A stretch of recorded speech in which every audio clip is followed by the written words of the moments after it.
Gents reporting. Seems the bad news in this front just keeps coming.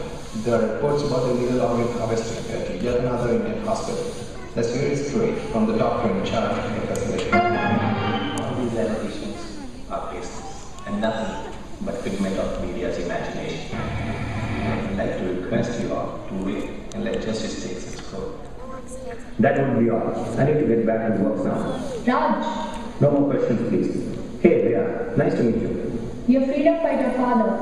He might be feeling proud of your courage speech. So you left medical college to become a reporter? Yes, I did. You faintly resemble to the Raj we knew in college. The one who would stand up for right. How could you become so insensitive? You don't understand. It isn't that I didn't try. The whole system is dysfunctional. One person cannot change anything. At the end of the day, I have to make a choice. I just accepted the way things are and focus only on my profession. It's unfortunate that I have to explain things that are beyond my control. Yes, it is unfortunate. But only because you chose to forget where we came from and those values that were instilled in us. I haven't really. All my life, I pictured a conversation with Gandhi. It is still fresh in my mind. Every day we see a handful of government soldiers severely beating thousands of our freedom fighters, and it doesn't look like this is ever going to stop. Young man, that day is not far when we will see a free India.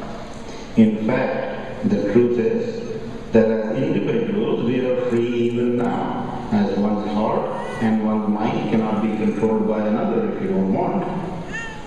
Your soul is always free. It has always been, and it always will be. But Babu, why do they continue to beat us? That, young lady, is because we don't agree with many policies of this government, and have therefore chosen to peacefully disobey them. This is called civil disobedience. But Babu, even after incidents like Jallianwala Bagh, where thousands of innocent, unarmed people were shot dead, how do you expect these barbarians to stop? Because, young man, I believe that they are not barbarians. I have lived amongst them and know that, like us, they do respect their elders and women and do love their children. Then Babu, why don't they treat us the same way they treat people in their own country? Young lady, this is because they think that we are different, and for that reason they do not empathize with us. Babu, but we are different. Look at us. We look different, don't we? Yes, we do, young man. But this is not about the way we look. For that matter, look at the different people of India. We are Hindu, we are Muslim, we are Sikh, and Christian. We are also from different parts of India. We are Punjabi, Sindhi, Gujarati, Bengali, Madrasi, and we don't look the same either. But as we came together during this struggle, we realized how similar we are, and we learned to appreciate our differences. We want the British to empathize with us in the same way. Empathize? What does the word empathize mean? Empathy, young lady, is one of the most remarkable of all human qualities. To empathize is to be able to not only understand, but also to share and experience the feelings of another person. This is being able to imagine yourself as the direct or indirect consequence of your action. So, suppose you want to make fun of your friend. If you could empathize, you would put yourself at the receiving end of your sarcasm, and then see if you would want to do it.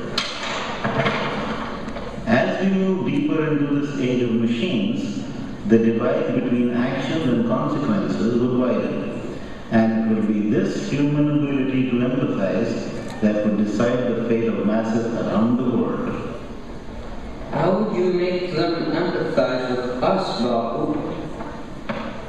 That, my young man, will need to be done through the path of truth and non-violence. We have to make them realize that we can easily choose to hit back in animal rage when slapped across the face. But instead, we display extraordinary human courage and character by showing the other cheek. The British have gradually begun to feel our pain and are understanding our struggle. This will eventually lead to their empathizing with our cause. I think we understand you, Babu, but the incident of Jallianwala Bagh will always shape my beliefs. I can't regret that incident more, but I'm afraid that I won't be the last sacrifice for those who choose the path of nonviolence. Always remember, an eye for an eye will leave the whole world blind. The actions of a few should not be allowed to brand the majority. Babu, I can't wait to see a free India. Our country would then be a place without fear and malice, where everyone is somebody and nobody is a nobody. A place where everyone will empathize. That, young lady, will only be possible if a young citizen like you, who is the driver of society, remains alert. There will always be some people that fail to empathize, and as long as such people are kept from rising to positions of power, society would largely remain safe. There would also be those that simply ignore to empathize. Such people tend to waste their entire life and do not actively participate in empathetic resolution of issues, in spite of having the awareness. Progress of our country would get stagnant due to the apathy of such people. To keep society aware and alert of the pitfalls and far-reaching consequences of inaction, much, my friends, will depend upon determined efforts of citizens like you that understand and practice empathy. But we promise to work all our life to awaken people from apathy. Amen. Then I'm sure you will realize the world we wanted to live in, the world we have spent our lives to set free. You just have to ask yourself, are you really happy with the way things are? Is this the best you could do to realize that world Bapu and our parents fought for us? There will always be a right choice waiting to be made. I made mine long time back. Now it's your turn. No, I don't have to do this. If I do, I'll lose my job, and maybe this facility will close. My personal life is almost perfect. I have a secure future. I can probably live with this guilt of inaction. So far, I successfully have. Manny, I'm just outside your office. Whenever you can find time. Raj, I will be out in a minute. I haven't seen you lately. Do we still live in the same neighborhood? Everything alright? Yes, I'm doing fine.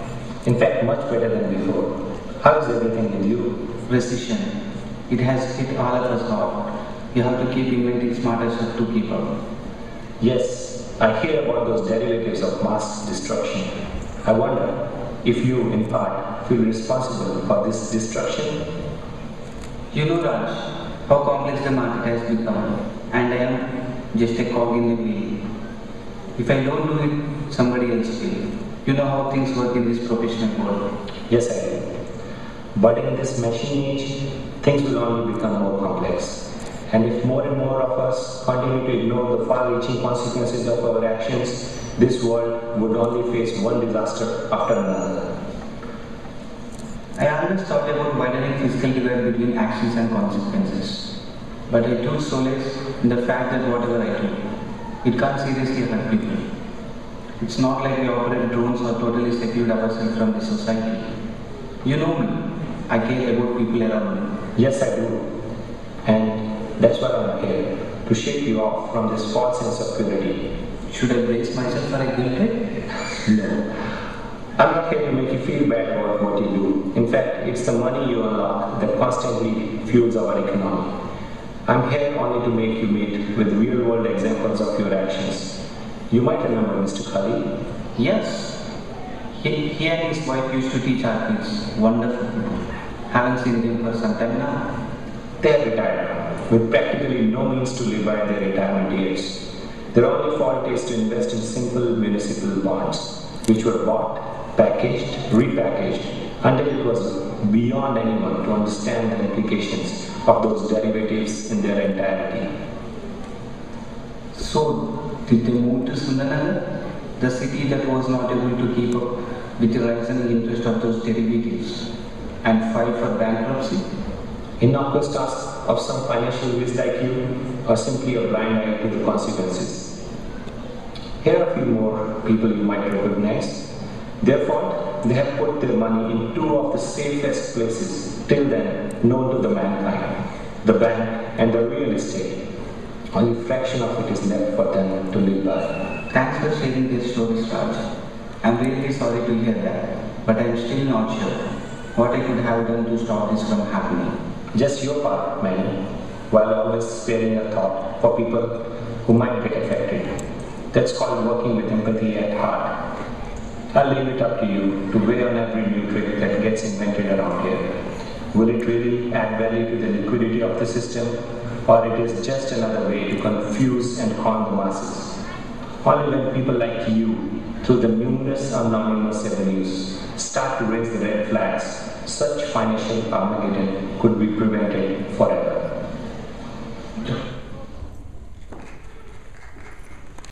Oh, welcome, Doctor Raj. What brings you here? You could have called my assistant.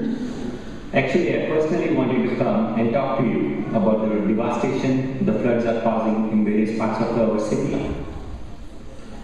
It's good that you stopped by. After all, we are here to serve the people. You can leave this file here and I will ask my assistant. We'll do something about it, don't worry. And if I may ask, I think you recently visited flood-affected areas. What did your administration decide about that? Yes, about that. I was totally devastated during that air patrolling. But what can we mortals do when God himself has not handled those masses? I have asked Panditji to do a yajna to please God in the day. Believe me, it was hard devastation. Really? And what about the state of workers in these factories and these gangs who made it difficult to walk on the streets? And the police seems to be doing nothing about it. No law and order, long lines, short supplies, higher inflation, corruption, falling foreign money. This is what we have, right? I thought you were a doctor. Did you start working with Anna lately? Stop wasting your time. Tell me your problem and I will help you. And you will help me. Leave some work for the unemployed masses. I don't understand what you meant by the heartfelt devastation then. And how could you ignore the people who have elected you? Actually, I feel nothing about it. Nobody did anything to help me when I was struggling a few years back. I should have guessed that. These people like magic more than logic. That's why you see masses flocking saints than scientists. Most of them don't care to vote. Despite their general apathy towards me, I have taken good care of people in my district.